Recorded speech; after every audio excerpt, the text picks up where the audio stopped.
Hello, and thank you for joining us tonight. I'm Nathan Winkelstein, the Associate Artistic Director of Red Bull Theatre and host of tonight's RemarkaBULL Podversation.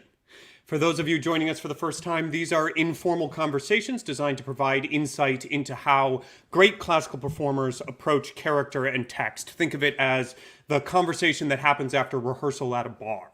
And part of that informal discussion is all of you at home. If you are watching this on YouTube or Facebook, you can type questions right into your chats, and we will be able to see those, and we will answer as many of those as we can as we go along. So please do feel free to engage with us.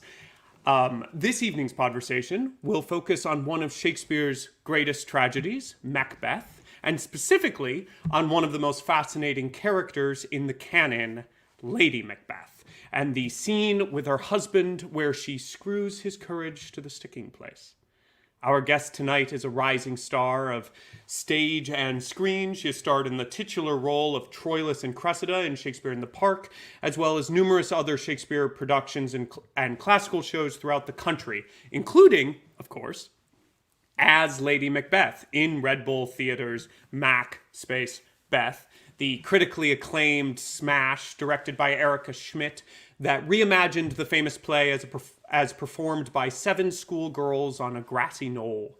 The same production which we, purely coincidentally, will be streaming for 2 weeks, starting May 16th, so definitely check that out. She is also, most importantly, a Red Bull Matador Award winner and all-around Red Bull stalwart. I am thrilled she has taken time to nerd out with me about Shakespeare. She is the playful Ismenia Mendes.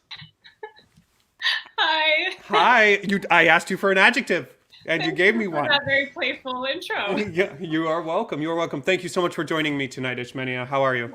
Of course, I'm great. I'm so happy to be here. I'm always happy to nerd out about Shakespeare, and especially about Lady. Yes. Well, I cannot wait for this conversation. I loved your performance in our production. I also know how deeply you think about every character you do, and I can't wait to really actually dig into what was going on behind the eyes for you throughout that production, all the time that you think about this character. We're going to jump right into the scene, so that the scene that we're sort of using as a springing off point for our conversation. I'm going to give the audience a little context, and then we'll jump right in. Fantastic. Great. So, audience, at this point in the play, Macbeth has met the famous witches and heard their prophecy that he will be king. He and his wife have plotted killing King Duncan when he comes to visit them this night. But as the king arrives, Macbeth hesitates to do the deed, finding that he has no spurs to prick the sides of his intent, but only vaulting ambition, which o'erleaps itself and falls on the other. How now? What news? He has almost supped. Why have you left the chamber? Hath he asked for me? No, you not. He has. We will proceed no further in this business. He hath honored me of late, and I have bought golden opinions from all sorts of people, which would be worn now in their newest gloss, not cast aside so soon. Was the hope drunk, wherein you dressed yourself? Hath it slept since? And wakes it now to look so green and pale at what it did so freely? From this time such I account thy love. Art thou afeard to be the same in thine own act and valor as thou art in desire? Wouldst thou have that which thou esteem'st the ornament of life, and live a coward in thine own esteem, letting I dare not wait upon I would, like the poor cat i' the adage? Prithee, peace. I dare do all that may become a man. Who dares do more is none. What beast wast then that made you break this enterprise to me? When you durst do it, then you were a man. And to be more than what you were, you would be so much more the man. Nor time nor place did then adhere, and yet you would make both. They have made themselves, and that their fitness now does unmake you. I have given suck. And know how tender 'tis to love the babe that milks me. I would while it was smiling in my face, have plucked my nipple from his boneless gums and dashed the brains out, had I so sworn as you have done to this. If we should fail. We fail. But screw your courage to the sticking place, and will not fail.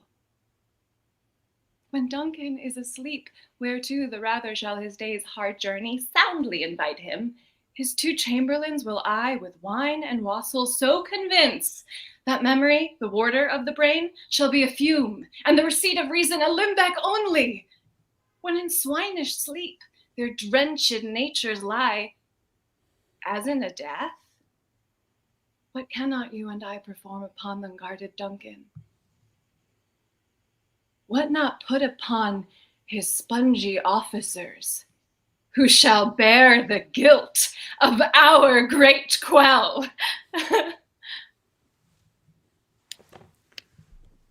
We did it! La da da da da da! Break out of character and into conversation. I'm so glad I had to switch over to a script and could not see anything of what was happening on in the image. Oh, there probably wasn't much. It's all great. Oh. You know, the... All right. Yeah, you should be like me and just cover your own face with a It was Post-it. totally covered. Was the whole point. All right. Thank you. That was amazing, Ismenia, and thank Thank you. you. You weren't so shabby yourself. Oh well, I appreciate it. So I mean, where do you even begin with this character? But I guess the question, I guess where we begin is where I think one begins with almost any character, which is why. And so, like, in this scene, we can talk about how we first meet Lady M, but in this scene, Macbeth has just had one of the most famous speeches in the canon, and seems to legitimately reach a point where he doesn't want to do this. It's not really cold feet. He really actually doesn't seem to want to do it. No, he's like, we're not doing this. Yeah. And he says it. Yeah. Right. And then you push him to do it, and I guess... Why? Why does Lady M feel so strongly that regicide is the right path? Oh, and by the way, audience, speaking of having conversations at the bar, we're both totally drinking. I hope you are at home. It's the only way to talk about Lady M and M. It's true. I feel like she probably has a few throughout the show too. So yeah, you need to have wine and wassail. Absolutely. So anyway, but so what for you? Why does, at her core, why does Lady M push this so hard? I mean, it's what the play is about. It's ambition. It's no, Kitty, the whiskey is not for you. Okay. It's ambition. It's also love, and that's one of the things that I really enjoyed about Erica's interpretation, and how I have a tendency to always play the anger in things because it's fun and sexy, and she really pulled me back from that and really was like, no, like we have to play the love between these people and their relationship and how they prop each other up. And I truly think, and I believe in, and I hope I did it in the storytelling of the show that we put up, but I really think that she thinks it's for the best, that she is helping her husband, that she is helping him become all that he can be, and also helping herself in a world where women do not have a lot of say in their lives, where she is going to take control. So then why, were I to push back, which I will, why, when Macbeth first hears that he will be king, he actually reacts in horror. He reacts negatively. And then he begins to turn. But why is it, do you think that you think that the thing that will make Macbeth happy is kingship? Well, you seem the moment you receive the letter, you're like, oh, let's go. And like, I'm even going to stop being a woman in order to help this go, which is a whole other thing we could talk about. But and so why does Lady M go to this solution as the most loving thing she can provide Macbeth? I think in my opinion, I'm sure every woman who plays lady or man or anywhere, all genders who play lady would have their own interpretation. But I do feel like for me, you start to delve into the trauma of having lost a child and what is there left to live for. And Shakespeare really only touches it like that once in the play, and it's really powerful. And I think that Lady doesn't. It's that card that she only plays that once. It's that life-changing event that it's like, I think she uses it both as a tactic, but it's also genuine. I think it's both. I think she's constantly like, she's not a villain, right? Like she's not like constantly plotting and manipulating her husband. I think she's genuinely trying to do what's best for both of them. And if that takes some manipulation, she's good. She's down, and maybe she wouldn't call it manipulation, but like, that's what she's doing. And it really, I think it does come out of like a traumatized self and system where it's like, there is no joy, there is no happiness. So this is the thing, this is the witches that they say, like, this is the thing that we're supposed to be. This is what's going to fix everything. The power, this is going to like replace that empty hole. Yeah. Shoot. I was hoping we would disagree. No, I actually agree completely, and I would even push that actually it is brought up more than once. I actually think that just momentarily before this scene, I actually think that if it were done when 'tis done, that the pity like a naked newborn babe striding the blast, or heaven's cherubim horsed upon the sightless courage of the air, that bit is to something where, like, the idea of, I mean, we see it in other Shakespeare plays, right? The idea of a child, one has to delve into how the child gets lost, but the idea that if the child were, for example, flawed or handicapped in some way, that back then, one of the ways that was dealt with in some cultures was you put it out into nature. Mm-hmm. And so the idea of the naked newborn babe striding the blast of a baby in a basket being blown away into the wind, I think is a very real image for Macbeth too. So I think it exists for both of them. Yeah. Yeah, go ahead. No, and just in our production, there was like this whole other added layer of like the teenage girls and their relationship to the text, because it was like a play within a play kind of a situation. There's like a whole look at that. Hi. Somebody, how did you approach Lady M differently given the play in the A? Timing. Place of this production. So yeah, so what did that add? You were about to say. Thank you, Buckspath. Great minds. Well, it allowed us to play with the language in a way that I think maybe if you're really a stickler and doing the whole period thing, you can't. So like we were able to play with that and maybe like slangify it or just kind of be a little looser with it, repeat some words, just like, we were able to add some like modern references and things. So that was great. But I think it also just added this whole other layer of like, okay, so for me, for my teenage girl who is playing Lady, her name is Maria. And we all had our backstories for like who those girls were, why they were there. And it just adds a different way that you can relate to the other people, the other characters, because you're not only relating to them as their character, but them as the girl that you were just in English class with, who maybe like annoyed the fuck out of you, or like, oops, am I allowed to curse on this? Sure. Okay, cool. But we're a cutting edge, edgy Shakespeare company off Broadway. We were talking about Macbeth. It's not exactly the most child friendly show. We'll put a content warning out. Yeah. So that was really cool too. That like, we had our characters outside of the characters to relate to. And in an instance like this, that we were specifically just talking about the loss of the child, I was able to play with Maria having had an abortion as a teenager, and what her relationship to her womb, to that experience, and how that's channeled out through those lines and through Lady. And that I think that was an opportunity offered to all of the actors in the play, in that particular production, because it was this really cool way to channel a different character's traumas through a whole other character's traumas and how we learn through them.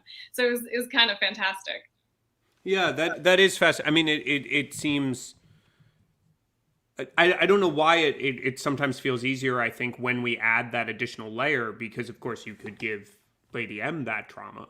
But Yeah. which I think is basically what you're implying you did. But I think when you have a teenage girl from this period playing that, it modernizes it in a way and makes it more relatable to younger audiences. And I think that's what I really loved about this production. It was that I've done a fair amount of Shakespeare, and I've never seen the amount of young people that I saw coming to see our show.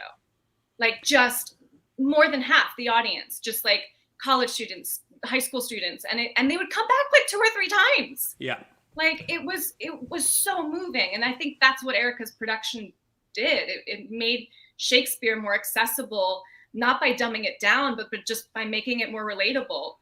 Yeah, there was an accessibility. I think there's lessons to be learned for any Shakespeare production here.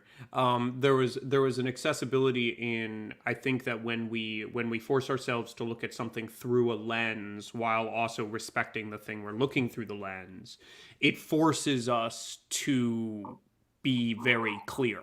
I think that there is a version of adaptation of Shakespeare that is designed to obfuscate the language, designed to hide the language. And there is, of which I will not give examples. And there is, and there are other versions of adaptations of Shakespeare and lenses through which you can see Shakespeare that are designed to, actually provide clarity or a specific viewpoint that is more accessible to the language. And that was what the Macbeth, the Macbeth that we did, it offers a modernized specificity. Yes. Yeah. Yes. So, how, traveling it back to the 2 characters, why, maybe attempting to fill the hole is enough, but again, I go back to the thing that it's Lady M and not M. That, like, they're not both going, this is the way to fill the hole. Yeah. It's very much Lady M going, no, this is the way to fill the hole. And M going, okay. And then going, well, maybe not. And then going back to going, okay. Yeah. And so I guess he's really torn. He really, I mean, that's what's so great about playing M. Like, that's the real, like, when you get to really dig into that stuff, that it's that Hamlet moment, you know, the like, I don't know what to do, this, or, you know, and that's such a fun, I'm making up a word, gungy place to be in as an actor. It's just so squishy and fun to play in that mud. And do you think that Lady M has certainty? In early, I think she does. I think she thinks she does. Yeah. I think that's part of the allure of Lady M and why she's able to get under his skin is that she acts with surety, that she acts with, I mean, she's clearly so motivated. But also, I wanted to bring this up. There's a brilliant actor who I adore named Jacob Fischel. And he was doing like a Shakespeare intensive that I went to. And he talked about this idea of Shakespeare's lovers in the tragedies and the comedies and the problem plays, both being 2 halves of the same soul. And when one dies, the other has to die. And I think that is beautiful. And every time I've worked on a Shakespeare play since talking about that and learning about that, it's helped me so much in understanding some of the relationships between Shakespeare's lovers. That if they are 2 halves of the same soul, then like they're like everything that one does to the other or outside, like it all matters and it all affects the other person. There's no like me on my own making this decision. It's like it's always attached to the other person. Yeah, well, that's interesting then, especially in this play. I mean, this is getting further into the play, but that Macbeth starts pushing her away. It starts saying, I'm not going to be with my other half. I'm not going to be, and that is sort of the beginning of Lady M's downfall, I guess. And they both start to break from reality around the same time. Yeah. Like they really are almost like there's some mirroring there that's happening. Yeah, and there's also, I mean, I guess that you could, if we really wanted to get into the theoretical, is there's also it's pretty clear in the text in the scene that comes after this, which is the scene that comes after this is this a dagger, but the scene after that is the murder scene itself, and we hear basically the "Sleep No More" line. Yeah. And it seems rather clear in the play that neither of these two sleep from the day that they've killed. So there's also the separation, like not just separation from their other half, but also the separation of their waking selves from their dreaming. Like they have literally lost pieces of themselves in committing a murder, which I think is interesting. Okay, so talk to me about Lady Macbeth's father, because she can't kill Duncan because he looks like her father, and that comes out of nowhere. Yeah, nowhere. I mean, yeah, it comes out of nowhere, but it's also like it's these moments that like I think that Shakespeare gives us these moments to humanize Lady, because I think she could so easily be the villain of this story. She could so easily be the like puppet master extraordinaire, and I think that that's why Shakespeare's so brilliant. That's why we still do his stuff, and that's why I love doing his stuff. That it's so much more complicated, and he layers in these moments of like her relationship to her father and her thinking of Duncan as her father in that moment, and the baby, and the it makes it nearly impossible. Like you have to work against the text to make her a like villain, Yeah. And it's like that's just the stuff that he's layering in to make sure that you don't do that. That it's like this is a human being, and what he's exploring is a human being's capacity for evil given the right circumstances. But that doesn't mean that human being is evil. No, not at all. I mean, it seems to me like that's boring. Right. An evil person doing evil things is boring.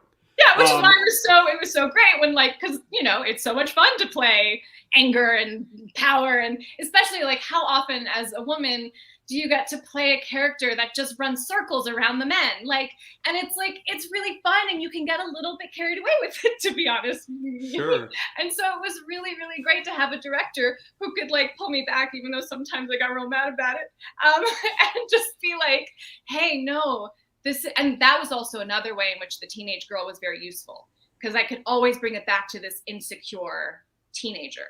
I could always ground Lady by this very ungrounded, terrified teen person, and so that automatically would help keep from going too far in the mastermind puppeteer evil lady, Yeah, no, I think going back to one of the primary points that you made is this idea of that anger and power and manipulation and all of that. It can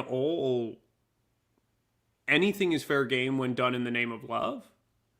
And so as long as everything Macbeth, I find this the most interesting part of the play, is everything Macbeth and Lady M do for one another, at least the hamartia, at least the tragic flaw, right? Yeah. Their tragic flaw to me is not ambition. Their tragic flaw is love, which is bonkers, right? Is their tragic... What? I might fight you. No, go for it. But what I mean by that is that I think when I read it, when I see it, it seems to me that what Lady Macbeth is doing is, which I think is what you said, correct me if I'm putting words in your mouth, is she is trying to get Macbeth to be king, to fill the hole, to fill the vacuum of not having a child. Of not we failed to create a child. Let's create you king. Yeah, I think that's the underneath boiling part of it. I think on top of it are a lot of other kind of law, oh, I'm also a woman in this society and I want some freaking power, and and wouldn't it be great if my husband, there's this kind of there's the other stuff too. There's a lot of layers at work as far as why she's doing it. But yes, I think at its core, there is a gaping hole in this relationship that she's trying to fill. Yeah, and I think that, so I guess then my point is that I don't think Macbeth, when I read Macbeth, he doesn't seem particularly ambitious. Macbeth seems to do this because Lady Macbeth wants him to. In a lot of ways, he does it for the same reason. they're doing it to fill a hole, and they're both doing it for the same reason. And but then then why does he continue once she's like, yeah, so thank you for pushing back. I mean, I don't want this to become a character thing on Macbeth. I do think that there is another flaw. I don't. This is a particular rabbit hole, but I don't think. I think Macbeth knows what the difference is between killing somebody in war and murder is, and I don't think Lady Macbeth did at the beginning of the play. So I think that Macbeth, that's where Macbeth's hesitancy comes from, and that's, I think, part of the reason why Lady Macbeth doesn't quite understand it. She's like, you do this for a living. It's like, it's different.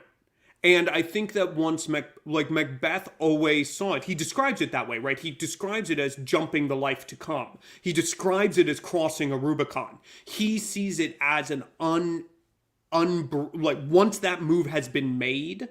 Right, he's crossed over a boundary that he can't ever go back. Right, we are in blood stepped in so far that to return were as tedious as go war. We're done. So I think that that's why like his choice is a bigger choice than Lady Macbeth realizes it is when he makes it. He's making the decision to go this route. And it goes worse than he could have ever imagined, but he makes that full decision. Whereas I would question, and I mean again, push back if you disagree. I think Lady M's fantasy is we kill Duncan and we become we become king and queen. We're kind of done. No, totally. I think it's quite simple in her mind. Yeah. Yeah, and that I think that weirdly, even though Macbeth is not nearly as smart as nearly as intellectually sharp, he's not as sharp as Lady M. Let's be honest. He's not as sharp as Lady M. I think he does have sort of the warrior mentality knowledge that lets him know that once the line has been crossed from war to murder, that's a very hard breach to go back from. Yeah. And maybe one of his other great flaws is that he doesn't even try. Yeah. Is that basically once he's gone, he's gone. Yeah, I think he's more well versed in the art of war and in death and life. And yeah, I think he definitely has a better understanding of what this can and will do to them. I think Lady is so. I think thinking ahead 10 moves is in this instance her weakness, because she's so busy thinking ahead 10 moves and where she's going to be in 10 moves that she's not thinking about like, oh, but this one move is going to change everything. Yes. I think that's a really good way of putting it. Right. Yeah, she's thinking 10 moves ahead in chess and not realizing that after the first move, we're not playing chess anymore. Right. It's an entirely different game. Yeah. And it is. What you're saying makes me rethink one of the lines you say in this speech, which is the, if we should fail, we fail. Yeah. Well, there's a couple of different versions of that. Some of the versions are written with an exclamation mark. Some are written with a question mark. The Macbeth one or your? Oh yes, the Lady M. The Lady M. Lady M. The line we fail. Yeah. Yeah. What do you think is going on? I have a theory. What do you think is going on with that line? We fail. I only have a theory based on what you've just said. But. Well, for me, I just I made that choice because it was more fun for me. It was more like given the. Actually, all the different tactics that she uses in that scene, because it is like she is in a way playing a game of war in that scene. Incredible. It's incredible. She is, she every single move she makes is so well crafted and so tactful, and she plays to his manhood, she plays to his courage, she plays to his ego, she also plays to his heart with the child. It's like she does everything. She hits every point. And so I think in that moment, she's trying to seduce him with her confidence. And this kind of we're not gonna fail. For him to be like, what if we fail? And she goes, we fail. There's no consequences. I thought it was so much fun. And also spoke to the,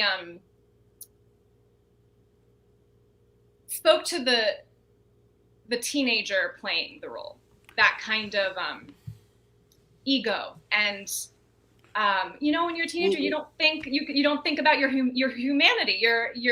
you can't die. You're immortal. There's actually a brain development thing about that. I'm such a your nerd. brain isn't, your frontal cortex or something isn't fully developed until you're like 25-ish or something. Right, so you literally can't fully comprehend long-term consequences when you're a teenager. Yeah, and so I kind of loved that for like, just be like, we fail. Like there's this kind of like, I just love that youthful, like, whatever, and it felt right for that production. Now, would I make that choice when I'm playing a like grown-ass woman Macbeth? I don't know, but definitely for that production, it was like the fun choice. Yeah, because what I was hearing, and I mean, at this point, we're just shooting the shit, right? We're just like, wouldn't it be fun? But what I was hearing based off what you were saying about this sort of like, for me, like what you said right at the beginning, it all goes back to the child. Mm-hmm. And like we fail, like, are we really so happy now? Yeah. Right. Like what actually are we losing if we fail? Right. We have nothing. Right. Right. Like that sort of feeling of distress. And I mean, I don't know where you fall. I feel like the loss of the child is quite recent. Mm-hmm. I sometimes certainly like the juicier choice. Yeah. I think that it plays on them. I think that you could make a variety of choices around the child. Sure. Like we've seen them all in all the films and the stage versions. Like God knows this play has been done. It's a fair amount, but like, yeah, I agree. I do think that it's juicier to play if it's recent, if it happened like a month ago, Yeah, and what I find interesting about that is that if it happened a month ago, I don't think Macbeth knows until he enters in his first scene. Because wars back then took much longer. I always imagine that Macbeth has found out right before he enters in that first scene, and that first embrace of theirs is all about that before they move forward. And her like take my milk for gall is because this is just fucking happened. See, now I'm doing it too. You got me going with the swearing. But the I've always seen it as like this thing is on top of them. This particular loss is all over them in this moment. Absolutely. Yeah. I always try to think about like, why is this day different from all other days? Why did the witches show up to Macbeth when they did? Right? Is like probably because he's about to be in a position to be as vulnerable as he possibly could be to their machinations. They both are. Yeah. Yeah, absolutely. Right, exactly. Yeah. Do you think that, on that note, Yeah. do you think that Lady Macbeth, or did you, when you were exploring her, do you think that she has an active interaction with the supernatural? I mean, that first speech, foul fiend, like that does seem very direct. Yeah. Did you have you ever explored or thought about like what is she a, some people say, well, what is that famous Scottish sorceress? Like King Mordred, is it Mordred? King Arthur's aunt, or Morgaine? Yeah, Morgaine Morgaine's the witch. Yes, she's the one who. Yeah, that some people think that Lady M is. Version of the story you're talking about. Yeah, the one who's the mother of Mordred, who is Arthur's half brother. Yeah. Oh God.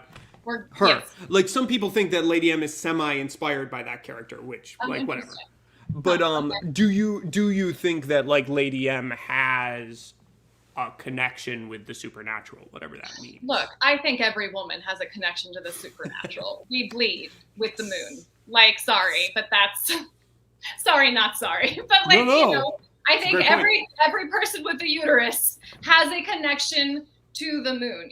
Like we literally bleed with the moon, and there is something inherently witchy and awesome about that. And I think that there is absolutely I think in one version of Erica's production, in like one of the earliest versions, one of the witches played Lady. It was like there were less actors in the show. But I do think, yes, there is an absolute tie.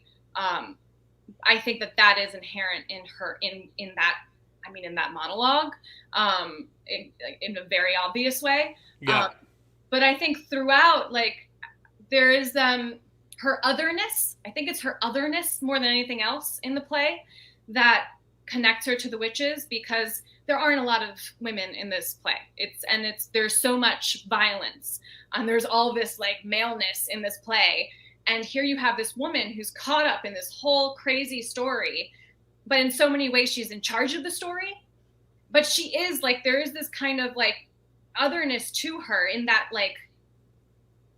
she is one of the only other women on the stage, like with the witches, and also that she is so in control in a world where all these men seem so out of control until it flips. Yeah. Well, and that's always, that is, I feel like, is a through line in a lot of Shakespeare's female characters, is sort of these incredibly powerful women pushing against the artificial social boundaries that have been placed on them, sometimes to the point of their own tragedy, right? Like oftentimes, male society sort of wins in crushing, which is tragic. Rising Cressida is a similar situation where it's like, you have all this male toxicity and war and like so much of it. And then here's this woman who's just like tossed back and forth between these armies, and like this, it's horrific. And softness doesn't stand a chance. So of course Lady is going to harden, is going to become, in a way, like she's going to embrace more her inner masculine divine, because that's what it takes to survive in this world. Yep. And of course the comedic versions of Rosalind and Viola do the same thing. They find their power, they find their voice, they're allowed to speak when they dress up as boys. Yeah. Right, like they, instead of being blasted by an overbearing uncle in court, Rosalind leaves and becomes empowered in finding her voice by being allowed to speak in a male-run society, right? Like that's... And I think Lady's doing the same thing through Macbeth. I think that she uses Macbeth with love, and with, there are all these other things at play, but like she has to find her power through him. She in this world cannot do it on her own. She needs Macbeth. Yeah, which I guess makes it even more tragic when he pushes her away. She gets him the throne, and he pushes her away. I think that's what breaks her. I honestly think that is the point where she's gone. Sorry, just to be clear, what's the pushing away, or the fact that she loses her voice? Where when he pushes her away, there's that whole scene where like she confronts him about it. It's like, why aren't you talking to me? Like, and I think in her mind, like she really was, this is her 10 steps ahead, and she's at it, and it's miserable, and he shut her out, and like, we did all of this, we went through all of that for what? Where are we? Like, what has happened to our relationship? And when he closes the door fully on her, it just is like, I think that she snaps. There's this kind of like, it was all for nothing. Like, here she was trying to build something, and everything is shattered. That's really interesting to me, because I feel like it adds another layer to Outdam Spot. Outdam Spot is not just like her moral center coming and getting her, right? It's also like replaying it, trying to figure out what broke. Yeah. Like can't. Absolutely. Yeah. And all the shit she's seeing, like, it's all, there's a part of her that is absolutely going back and being like, where did we go wrong? What happened? Right. And it's like, you murdered someone, honey. That's what happened. But, Right. Yeah. No, it's fascinating. It's interesting to me that I just keep going back to this, like, the powerful woman stuck in a society that doesn't allow power in women, and like the idea of someone like Lady M. The one thing that women were supposed to do back then was provide an heir. Yeah. And it was the thing she failed, this incredible dynamic human being failed to provide an heir. So she goes for something bigger. She goes, I can't make you an heir, but I can make you king. And like, just, but that's what I mean about, like, I agree that of course there's ambition about how do I create more power for myself as a human, but that at its core, I think it's for us. How do I create more power for us? For us, and that is fundamentally out of love. Yeah. It's love. I mean, it's never one thing, right? Like, it's all, the cores are all what they are. Yeah. It's And like, and she's so sad. Then we also get to play with this in this production, the fact that it's all women, that it's all just, I mean, it's one of the reasons why it was one of my favorite things I've ever had the privilege of working on. Because I to this day, like, you know, those women, like, we're still really tight, because doing that production was so physically, mentally, emotionally challenging. That it created a kind, like, it felt like being on a sports team, to be honest. Like, it really did. It felt like we were on like a really badass like soccer team, and we're gonna kick some, or lacrosse, definitely lacrosse. This feels like lacrosse. Like, you know, like those little girls, like those, what are they called? The lacrosse sticks. I don't do sports. And you know, like, they used to terrify me in high school. Like, I just like that your verb. I like that your verb for sports is do. I don't do sports. That's great. Like, there was this like absolute sense within the cast of being this badass like sports team, and like we showed up in this grassy knoll to like put on this play, and we threw our entire selves into it, and it would kick our asses sometimes, and that was part of why it built such camaraderie, because it was a dangerous show. You have to be really, really sharp and really aware and really have each other's backs, because there's like metal piping everywhere and like different levels on it rains on us for like 7 minutes every day. So it's like slippery. I've never had a show be so demanding of me while at the same time that rewarding and that like uniting. Like, not a single person wasn't on the same page. Yeah, I think it's a really interesting that life imitates art, art imitates life imitating art, and all of that stuff about that production of that, like what we were just discussing about women breaking out of their societal norms to get to play powerful or do violent things, even if that, and also seeing how that can end in tragedy, of like that it is true that like we didn't know the names of your schoolgirls, right? We only knew the names of the characters you were playing. But what we were seeing we were seeing 7 Rosalinds playing Macbeth, basically, right? We were seeing women get out a lot of things that they're not normally allowed to get out in playing, and that resonates inside the themes of the very play they're doing. We got to be very impolite in that show. Very impolite. Very impolite. Not very ladylike. No. We got up to some pretty darn gross stuff. And I also think in a similar vein, that what Erica was intending with the show, because there was, you know, it was based off of these actual murders that had happened. But don't give too much away. Right. Thank you. Spoiler. Spoiler. But I think part of it was also like, I think we are so used to seeing men, particularly white men, commit violence in this culture and this world, that honestly, like, I think watching Macbeth, the violence in it has become a little anesthetized. We become a bit anesthetized to it, because there's a degree to which we expect violence for men, which is, we could have a whole other talk about that. But I think by casting women, young women, teenage girls, in these roles, and and they are serving up this violence, this male domination violence, that coming from these delicate, tiny 17-year-olds is incredibly shocking and horrific, because we're not accustomed to seeing that, because that's not what's expected of that group of people. That is completely like outside of the realm of what we see as that reality. And so by creating this new reality where like these are the people committing the violence, I think it brings the violence of Macbeth back into a world that it feels real again, and it feels urgent, and it feels scary. Because that was what was so cool, is I felt like our Macbeth was scary. Yeah. And that's hard to achieve in a day and age where we're like, we see all kinds of shit on television and film that's like, we were so anesthetized to violence. And like, there's a different, I think that there was an investigation of violence in this production that made Macbeth scary again, you know?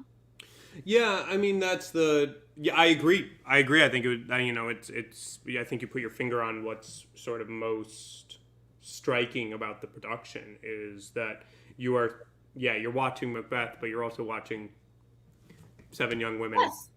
I'm sorry, but one of my favorite moments in the play, and spoiler alert, this is a spoiler alert, it's not too, but like one of my favorite moments in the play was when Charlene Cruz, one of the most brilliant actresses, I love her so much, she would bring out a fucking bloody tampon. She'd pull it out, and like, it's in the thing, but she'd pull out this bloody tampon and stick it in the cauldron, and without fail, the whole audience would just lose their minds. And it's like, we live in a culture where we're more freaked out by a bloody tampon than murder. Like, right. It's nuts. Right. And it just was so satisfying as a woman to be on the stage where that got to happen. Yeah. So cool. Yeah, and I do think, I mean, it's interesting kind of what you're talking about, maybe from a less socially deep place and from more of an acting place, because I agree with you and I have nothing. Frankly, it's not my place to try to deepen what you just said. It's my place to hear that. But I also like remember thinking with that Macbeth that what it sort of most strongly accomplished was that you never knew what was going to happen. There was every time you thought that you had a handle on the play and on what you were watching, something happened that took you out of your comfort level as an audience member, which then forced you to listen harder. Yeah. And to watch harder and to care more, and that honestly masterful expectation management that happened at sort of every level, from the violence to the direction to the stage to the actors. You're taking a play that we know very well. Right. That everyone knows very well, and by placing it in such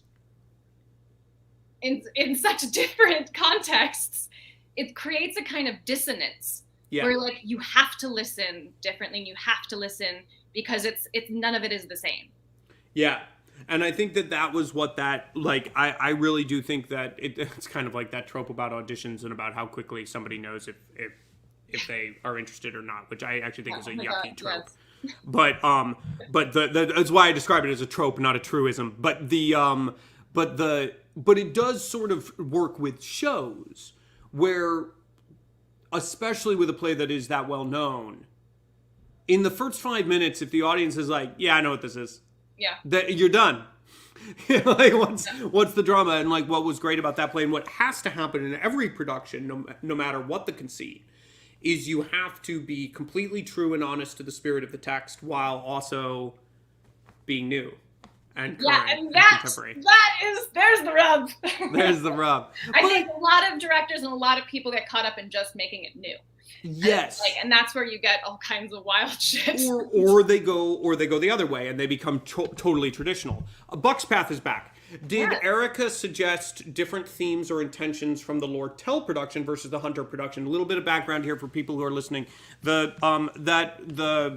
Macbeth that we're discussing actually had a number of iterations, but after our production at Red Bull, it then got remounted at Hunter, which is the theater that Greg Mosher runs out of Hunter College.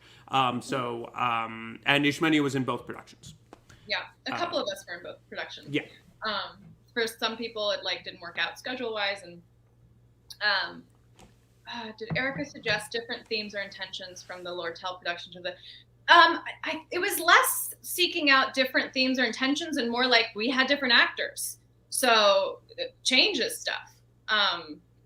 It changed a lot in the production, actually, because even like the difference between having a young white woman play Macbeth versus having a young black woman play a Macbeth was changed the play, I think, completely.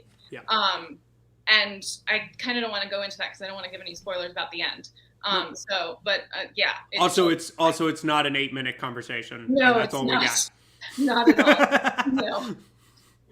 But that in itself, and just in the act of having, different actors, it just relate to each other differently. You're gonna make different choices. Yeah. I'm really glad you said that, because going back to the previous conversation, I do think that like the conversations we're having now I'm going to pitch why I think these types of conversations are important. Is that I do think that like what the production is that we did at Red Bull with you and with Erica directing was brilliant and accomplished this on multiple tiers. Yeah.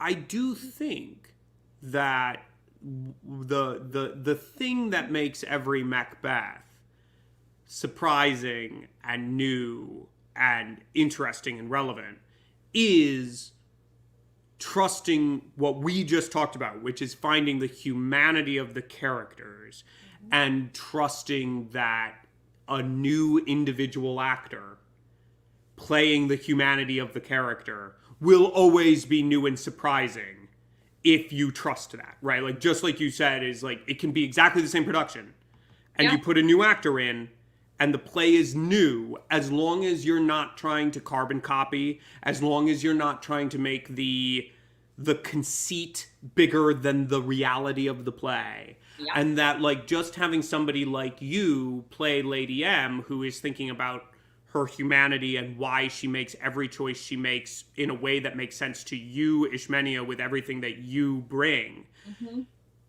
that will, by definition, be different, new, and surprising and fascinating compared to a different actor playing that same role. It just seems very hard to convince anybody to actually do shows that way sometimes. But I mean, isn't that, you just described like acting? Like that's what we do, and like it is really fun to have to, like, if I'm listening as an actor, I'm gonna have to use different tactics to get to Isabel versus, like, it doesn't make sense to use to play everything the same. Like, it just doesn't make sense. Right. Well, but I do think that sometimes we get a little spooked with Shakespeare. I think sometimes people get a little spooked with Shakespeare and they feel like it needs something different from, as you just said, acting. Right. It's just acting. Right. It's acting with beautiful... Listening and reacting. Yeah, listening and reacting with incredible lines to speak and incredible lines to hear. Yeah, and I mean, you really do get given a roadmap, so it's like, that's why I get so mad when it's bad. It's just like, he gave you everything. You and me both. Like, come on. Hopefully we probably have an audience who agrees with us. But the, and we don't need to get into the roadmap. I was told that I would be yelled at if I went too hard into verse. And stuff like that. It's a boring conversation anyway. I think that I have no internet and Wi-Fi, just go away. the only comment I do want to make about it is that this is the couple that uses stichomythia. What a gatekeeper word. Oh God, the gatekeepery. I take it back. It is the only. This is the couple that uses the most shared lines. Yeah.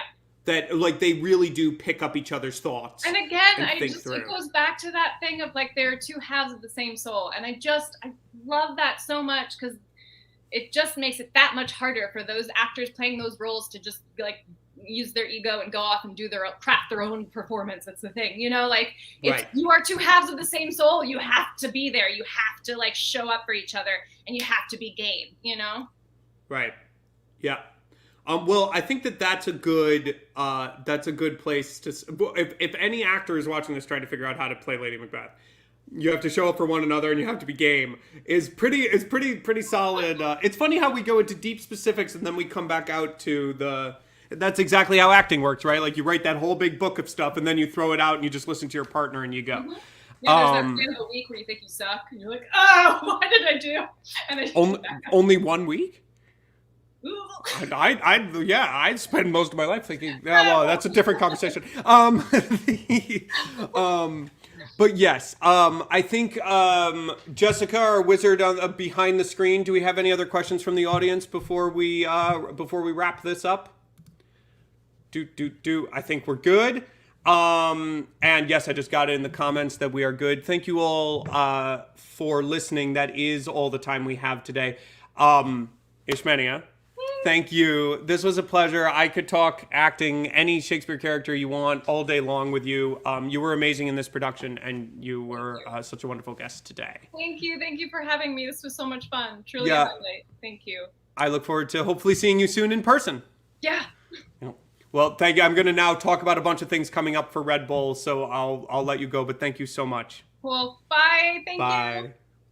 Bye. Thank you all for watching. If you've enjoyed this program, all the previous Podversations that we've had with many different artists are available on our website and also on the Red Bull Theater YouTube page. So you can watch lots of different artists talking about lots of different pieces. We'll be continuing these into the future.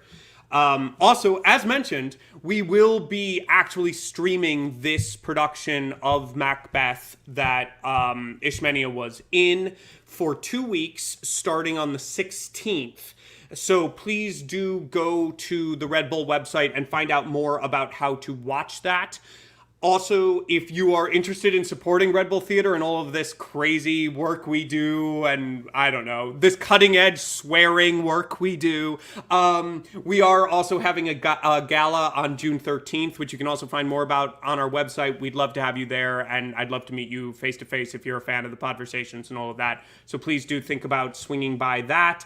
Finally, this programming and much of our online programming is completely free, so if you do have the means to donate, we would very much appreciate that, whether that is $100, $10, $5, $1 million. We'll take whatever you wish to give, and if you don't have the means, we're thrilled that you're here regardless.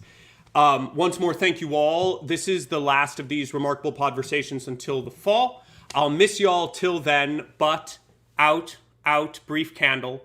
Life's but a walking shadow, a poor player that struts and frets his hour upon the stage, and then is heard no more. It is a tale told by an idiot, full of sound and fury, signifying nothing. I'm your idiot, Nathan Winkelstein. Good night. We're playing you out with the Macbeth trailer. Enjoy.